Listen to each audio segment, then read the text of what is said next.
अभी cease fire को लेकर 4 बड़े कंफ्यूजन हैं, जिनकी वजह से ये सीज फायर टूट भी सकता है। जैसे ईरान कह रहा है कि अमेरिका ने उसके 10 सूत्रीय मांगों के प्रस्ताव को स्वीकार कर लिया है, लेकिन अमेरिका कह रहा है दावा गलत है। अमेरिका ने कहा है कि वो इस प्रस्ताव पर चर्चा करने के लिए तैयार है, लेकिन अभी उसने इनमें से एक भी मांग को स्वीकार नहीं किया है। दूसरा बड़ा कंफ्यूजन लेबनान को लेकर है। अमेरिका कह रहा है कि लेबनान इस डील का हिस्सा नहीं है। ईरान कह रहा है कि लेबनान के बिना सीज फायर का कोई मतलब नहीं है।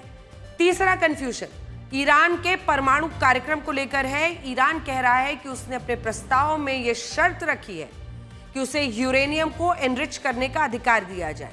अमेरिका कह रहा है बिल्कुल नहीं, मुमकिन ही नहीं है। डोनाल्ड ट्रंप रोज लिख रहे हैं uranium enrichment will not be allowed. राष्ट्रपति ट्रंप का कहना है कि ना तो ईरान को इसका अधिकार मिलेगा कि वो, और ईरान के पास जो यूरेनियम है उसे भी उसको अमेरिका को देना होगा, अमेरिका अपने कब्जे में ले लेगा। चौथा कंफ्यूजन है स्ट्रेट ऑफ हॉर्मुज। भाई हॉर्मुज खुला, हॉर्मुज बंद हुआ, हॉर्मुज थोड़ा सा खुला है, हॉर्मुज थोड़ा सा बंद है। मतलब जैसे ये 3 दिन की पहेली ही चल रही है। ईरान कह रहा है स्ट्रेट ऑफ हॉर्मुज पर उसका नियंत्रण होगा, यहां से गुजरने वाले सभी जहाजों को ईरान की मंजूरी लेनी होगी, जबकि अमेरिका कह रहा है कि ईरान को बिना किसी शर्त के स्ट्रेट ऑफ हॉर्मुज को खोलना होगा, और अगर वो ऐसा नहीं करेगा तो अमेरिका अपनी फायरिंग फिर से शुरू कर देगा।